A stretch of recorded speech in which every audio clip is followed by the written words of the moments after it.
Good morning everyone. आज मैं lecture number 11 को लेकर के आया हूँ, vocational paper E accounting and taxation with GST. आज हम पार्ट 3 पर बात करने वाले हैं, जिसका नाम है goods and service tax GST. इससे रिलेटेड क्वेश्चंस एग्ज़ाम में आने वाला है। तो क्वेश्चन देखते हैं। माल एवं सेवा कर जीएसटी से आप क्या समझते हैं? जीएसटी की मुख्य विशेषताएं समझाइए। What do you understand by goods and service tax and discuss its main feature। तो सबसे पहले देखते हैं हम इंट्रोडक्शन कि जीएसटी का इंट्रोडक्शन क्या होगा।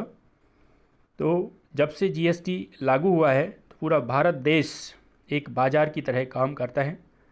एक देश एक कर एक बाज़ार की धारणा के साथ संपूर्ण देश में जीएसटी 1 जुलाई 2017 से प्रभावशाली हुआ।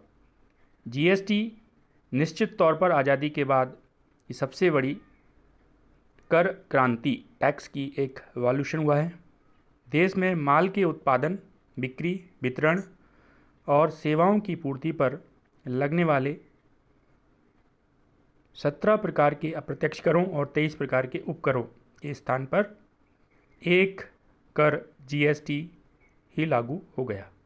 अब जीएसटी का मीनिंग देखते हैं। सरल शब्दों में जीएसटी ही एक ऐसा कर है जो प्रतिफल या कीमत के बदले माल, वस्तुओं या सेवाओं की पूर्ति मीन्स सप्लाई के कर योग्य मूल्य पर प्रभावी दर से देय होता है। जब हम गुड्स या सर्विसेज को सप्लाई करते हैं तो उस पर जो टैक्सेबल वैल्यू होती है उसी पर टैक्स चार्ज किया जाता है। यह कर पूर्तिकर्ता द्वारा वस्तु या सेवा के मूल्य के साथ जोड़कर वसूला जाता है और सरकार को जमा कराया जाता है। इट मीन्स जब सप्लायर ने गुड सप्लाई किया तो उसमें इनवॉइस के साथ जीएसटी को भी जोड़ा जाता है और इस जीएसटी की वैल्यू को गवर्नमेंट के अकाउंट्स में डिपॉजिट कर दिया जाता है। अब हम देखते हैं concept of goods and service tax. GST is a destination based tax on consumptions of goods and services. It means पहले जीएसटी आने के पहले जो टैक्स लगा करता था वो एक्साइज ड्यूटी, कस्टम ड्यूटी, लेकिन अब यहाँ पर जीएसटी आने के बाद ये सारे मर्ज कर दिए गए हैं और ये डेस्टिनेशन बेस्ड, जहाँ पर कंज्यूम होगा वहाँ पर ये टैक्स लगाया जाएगा। It is proposed to be levied at all stages right from manufacturer up to final consumer consumptions with credit of taxes paid at previous state available as set off। It means यहाँ पर manufacturer से लेकर के final consumer तक पहुँचने तक हर level पर ये टैक्स लगाया जाता है और इसका क्रेडिट भी आपको मिलता रहता है। Only value addition will be taxed and burden of tax is to be borne by final consumers. जब वैल्यू एडिशन होगा उसी पर ये टैक्स लगाया जाएगा और फाइनल जो भार आता है वो अंतिम उपभोक्ता पर आता है। ये कंसेप्ट देखने के बाद हम देखते हैं बेसिक एलिमेंट्स ऑफ जीएसटी। कभी कभी क्वेश्चंस पूछा जाता है कि एलिमेंट्स बताइए जीएसटी के एंड और नेचर और silent features of GST system. तो जब से जीएसटी आया है तो हर तरह की जो सिस्टम है, कर प्रणाली बड़ा ही आसान हो गई है। तो most of the countries adopted this system. It means कई ऐसे राष्ट्र हैं जिन्होंने जीएसटी को अपनाया है और टैक्स प्रणाली को इजी बनाया है। तो as well as in India ने भी इसको, तो इंडिया 161 नंबर की कंट्री है जिसने जीएसटी को फॉलो किया है। The salient features of the system are as under. तो यहाँ पर कुछ विशेषताओं को देख रहे हैं और उनको एक्सप्लेन करेंगे। तो वीडियो में अंत तक ज़रूर बने रहें और चैनल को सब्सक्राइब करना ना भूलें। आप स्क्रीन पर देख रहे हैं जीएसटी की विशेषताएं, साइलेंट फीचर्स ऑफ जीएसटी। तो आप स्क्रीनशॉट ले सकते हैं इसका या पॉज करके भी नोट डाउन कर सकते हैं। तो सबसे पहली विशेषता या फीचर्स हम देखें तो tax on supply of goods और सर्विसेज और बोथ।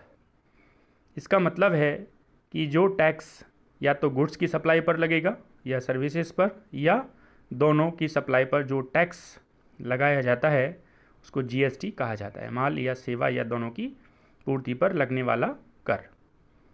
जैसे आपने यदि कोई 4 व्हीलर डीलर है तो उसने 4 व्हीलर अगर सेल करता है तो ये उसने गुड्स की सप्लाई की है और सप्लाई करने के बाद उसमें जो सर्विसेज दी जा रही हैं वो भी उसके साथ मर्ज हो जाती है। इट मीन्स गुड्स और सर्विसेज दोनों एक साथ में दी जा सकती है और दोनों पर जीएसटी चार्ज किया जाएगा। नेक्स्ट वन है parties of goods and service tax. Parties of goods and service tax, तो माल एवं सेवा कर के पक्षकार जो है वो दो प्रकार के होते हैं, एक होता है सप्लायर और दूसरा होता है रेसिपेंट। तो जीएसटी आने के पहले हम परचेज, सेल्स, इस टाइप से कुछ वर्ड यूज़ किया करते थे, लेकिन अभी एक ही वर्ड यूज़ होता है सप्लाई। तो आप अगर सर्विस प्रोवाइडर हैं या गुड्स सप्लायर हैं तो आपको यहाँ पर जो गुड्स सप्लाई करना है तो सप्लाई करने वाले को यहाँ पर सप्लायर कहा जाता है और प्राप्त करने वाले को रेसिपेंट कहा जाएगा। तो ये दो ही वर्ड यहाँ पर आते हैं। तो दो तरह के पक्षकार होते हैं। टाइप्स ऑफ जीएसटी, जीएसटी के प्रकार। तो जीएसटी के प्रकार में most probably CGST, SGST, UTGST और IGST. CGST it means central goods and service tax, SGST state goods and service tax, UTGST union territory goods and service tax और integrated goods and service tax it means inter state supply पर IGST charge किया जाता है। Supplier covered under GST resume and registration. GST की परिधि में आने वाले पूर्तिकर्ता और पंजीयन, इसके बारे में अगर हम बात करते हैं तो सप्लायर कवर्ड अंडर जीएसटी, यहाँ पर सभी तरह के सप्लायर, चाहे वो एक मैन्युफैक्चरर्स हो, ट्रेडर हो, डीलर हो, डिस्ट्रीब्यूटर्स हो, सर्विस प्रोवाइडर्स या एजेंट, इन सभी को शामिल किया जाएगा।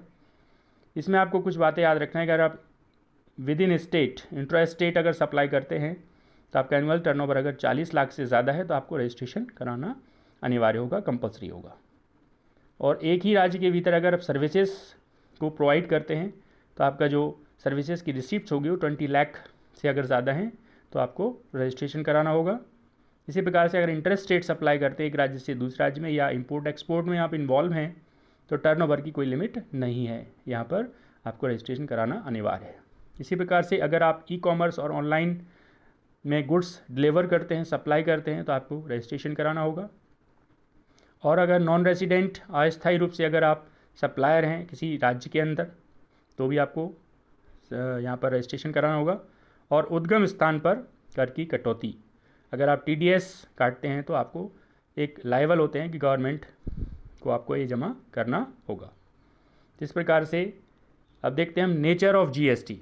नेचर ऑफ जीएसटी में अगर हम देखें तो जीएसटी एक प्रकार का इनडायरेक्ट टैक्स है, अप्रत्यक्ष कर है, क्योंकि इसका जो फाइनल वर्डन है वो फाइनल कंज्यूमर उपभोक्ता पर पड़ता है। और यहाँ पर जो भी अलग अलग डिस्ट्रीब्यूशन चैनल हैं, चाहे वो मैन्युफैक्चरर्स हो, डिस्ट्रीब्यूशन हो, होलसेलर हो, फुटकर हो, विक्रेता हो, इन सब को यहाँ पर जीएसटी जोड़ करके इनवाइस तैयार किया जाता है और फाइनली एक कस्टमर से लिया जाता है। Next point is multi point tax. Her level पर टैक्स लग रहा है। जैसे फर्स्ट मैन्युफैक्चरर से डिस्ट्रीब्यूटर को सप्लाई किया जाएगा, फिर डिस्ट्रीब्यूटर से होलसेलर को, फिर होलसेलर से रिटेलर को और फाइनली रिटेलर एक कंज्यूमर्स को सप्लाई करता है। तो हर लेवल पर यहाँ पर टैक्स लगाया जाएगा और हर लेवल पर जो इनपुट टैक्स दिया जाता है उसकी आपको बाद में क्रेडिट भी मिल जाती है। Tax on value added, it means जो वैल्यू ऐड होती है उसी पर ही टैक्स लगाया जाएगा। एज ए एग्जाम्पल, अगर आपने कोई वस्तु 5,000 रुपये में 1,40,000 में अगर कोई वस्तु खरीदी है और उस पर अगर आपने 5% जीएसटी लिया है तो आगे आप इस पर 7,000 रुपीज़ का जो टैक्स दे रहे हैं। लास्ट में अगर आप देखते हैं कि अगर आप किसी थर्ड पार्टी को ये गुड सेल करते हैं और उससे 7,000 का टैक्स ले रहे हैं तो यहाँ पर जो बैलेंस अमाउंट है वो आपको क्रेडिट मिल जाता है। तो वैल्यू एडिशन से वैल्यू ऐड पर ही इस पर टैक्स लगेगा। एग्जेम्प्टेड गुड्स और सर्विसेज, तो यहाँ पर कुछ ऐसे गुड्स हैं जो डेली पर्पज़ की वस्तुएं होती हैं उनको एग्जेम्प्ट रखा गया है। ऐसे 150 जो जीएसटी काउंसिल ने ऐसी 150 प्रकार की गुड्स और सर्विसेज को रखा है जिन पर 0 रेट से टैक्स लगता है। जैसे आटा, बेसन, नमक, पुस्तकें, दूध, दही, फल, सब्जियां और एग्रीकल्चर इक्विपमेंट्स, टूल्स, इस प्रकार के कुछ वस्तुएं होती हैं। और कुछ एडमिनिस्ट्रेशन या लीगल या एग्रीकल्चर या एजुकेशनल और हेल्थ से रिलेटेड अगर पब्लिक यूटिलिटी वाली सर्विसेज हैं इनको भी टैक्स से एग्जेम्प्ट रखा गया है, जीएसटी चार्ज नहीं किया जाएगा। Commodity kept outside view of GST, कुछ ऐसी वस्तुएं हैं जिनको जीएसटी से बाहर रखा गया है।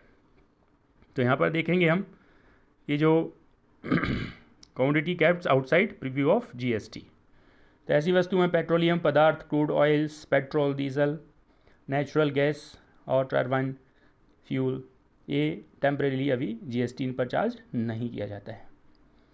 रेट ऑफ जीएसटी, तो in present 7 types of GST rates हैं, 0%, 0.25%, 3%, 5%, 12%, 18% और लास्ट फाइनली 28% से जो लग्जरी वस्तुएं होती हैं उन पर जो जीएसटी के रेट है वो 28% है। इसी प्रकार से प्रिपरेशन ऑफ इनवॉइस, तो इसके लिए इनवॉइस तैयार करना पड़ता है। इनवॉइस का मतलब है कि इसमें आपको जो प्राइस है और उसके बाद जीएसटी अलग से चार्ज करना पड़ता है। इनवॉइस में आप जो भी सर्विसेज या गुड्स दे रहे हैं उसकी क्वांटिटी, वैल्यू, क्लासिफिकेशन कोड और फ्रेट, पैकिंग चार्जेस, ये सब डिटेल्स आपको भरना पड़ेगा। पेमेंट ऑफ जीएसटी, तो यहाँ पर जो भी टैक्स का पेमेंट किया जाता है वो हर महीने, जो आप अगर जनवरी की बात करें तो नेक्स्ट मंथ की 20 डेट तक, 20 तारीख तक आपको ये भरना पड़ता है मंथली। तो इलेक्ट्रॉनिक पोर्टल पर आप जा करके इसको डिपॉजिट कर सकते हैं। प्रोसीजर फॉर फाइलिंग रिटर्न्स, तो यहाँ पर जो आप रिटर्न फाइल कर रहे हैं तो रजिस्टर्ड पर्सन को ये रिटर्न प्रस्तुत करना पड़ता है। और अगर आपका टर्नओवर जो है 5 करोड़ वाले को आपको जो है क्वार्टरली कंपोजिशंस की आपको फैसिलिटीज़ दी जा सकती है। तो यहाँ पर रिटर्न आपको फाइल करना पड़ते हैं हर महीने, और कंपोजिशन फैसिलिटीज़ में है तो आपको हर 3 महीने में फाइल रिटर्न करना पड़ेंगे। इस प्रकार से आप सेल्फ असेसमेंट भी कर सकते हैं, स्वतः कर निर्धारण जिसको बोला जाता है। और जीएसटी का एडमिनिस्ट्रेशन जो है वो यहाँ पर सेंट्रल, केंद्र और विभिन्न अलग अलग स्टेट्स दोनों को दिया गया है। और जैसे कि स्टेट लेवल पर जो एक्साइज ड्यूटी विभाग जो है और कॉमर्शियल टैक्स डिपार्टमेंट है, इनकी सर्विसेज ली जाती हैं जीएसटी के लिए। और ई वे बिल जो effective management of E way bill जो है, इसे कभी भी आप इजीली इंटरस्टेट में बैरियर्स जो है वो एलिमिनेट हो गए, समाप्त हो गए, और फॉर्म 19 की जो व्यवस्था है जिसको भरना कंपलसरी होता था वो समाप्त कर दी गई, और यहाँ पर टैक्स की जो चोरी है वो भी कम हो गई है। इसके अलावा कुछ provisions regarding penalties and prosecutions, तो अगर आप टैक्स के फॉल्ट करते हैं तो आपको रूल्स प्रोविजंस को अगर फॉलो नहीं करते हैं तो यहाँ पर आपको कुछ पेनल्टीज़ या सज़ा या अपील आप किए जा सकती है। जिस प्रकार से कुछ एलिमेंट्स होते हैं जीएसटी के, तो आज इस वीडियो में हमने देखे। तो ये क्वेश्चंस एग्ज़ाम के लिए बहुत ही महत्वपूर्ण हैं, तो ऐसे ही आप चैनल से पर बने रहिए और बेल आइकन को प्रेस करना ना भूलें। आज के लिए आपका बहुत बहुत धन्यवाद, थैंक यू वेरी मच, और ज़्यादा से ज़्यादा लोगों में शेयर ज़रूर करें।